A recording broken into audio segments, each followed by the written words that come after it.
মুসা নবী একদিন আল্লাহর কাছে কয়, আল্লাহ ফেরাউনে তো জ্বালান জ্বালায়, তুমি কি ফেরাউনকে গজব দিয়া ধ্বংস করতে পারো না? আমার আল্লাহ কো, মুসা আমি ফেরাউনকে 4টা কারণে গজব দেই না। কয় কারণে? ফেরাউনকে 4টা কারণে গজব দেই না। 1 নম্বর কারণ হলো, রে মুসা, সারাদিন ফেরাউন বলে আমি খোদা, আর রাত যখন হয়ে যায় জঙ্গলে যায় করলাম আমি জানি তুমি খোদা, আমি খোদা না, কিন্তু আমারে মানুষ খোদা কইলে ভালো লাগে, খোদা কইলে ভালো লাগে। প্রভু, তাই তুমি বিরক্ত হইয়া আমার উপর গজব দিও না। আল্লাহ বলে, মুসা রে, ওই ফেরাউনে রাত্রি দুয়ার কারণে আমি আল্লাহ তার উপর গজব দেই না।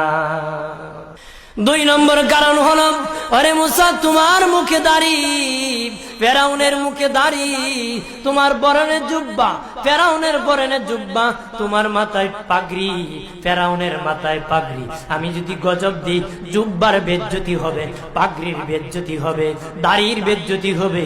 মুসা রে, ওই জুব্বার পাগড়ির ইজ্জত রক্ষার কারণে আমি আল্লাহ ফেরাউনকে গজব দেই না।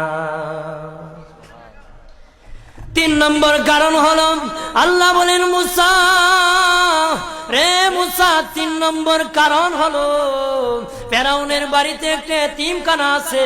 প্রতিদিন দুপুর বেলায় এতিমরা ফেরাউনের বাড়িতে মেহমানদারি করে।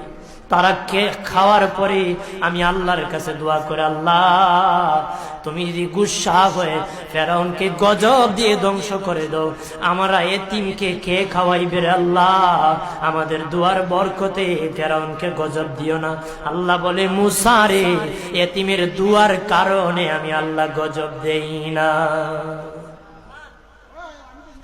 4 নম্বর কারণ, আল্লাহ বলেন, মুসা ফেরাউনের একটা মাছ বিদ্ধ, হাঁটতে পারে না, ফেরাউন নিজ হাতে নিয়ে গোসল করায়, নিজ হাতে মায়ের শরীরে তৈল লাগায় দেয়, নিজ হাতে ফেরাউন খাওয়ায় দেয়। যখন খাওয়ানোর পরে মা বিছানার মধ্যে ঘুমায় যায়, ওই ফেরাউনের মা আমার কাছে 2টা হাত বাড়ায়, আল্লাহ আমার ফেরাউনকে যদি গজব দিয়ে ধ্বংস করে দাও, আমি মায়ের সেবা কে করবে?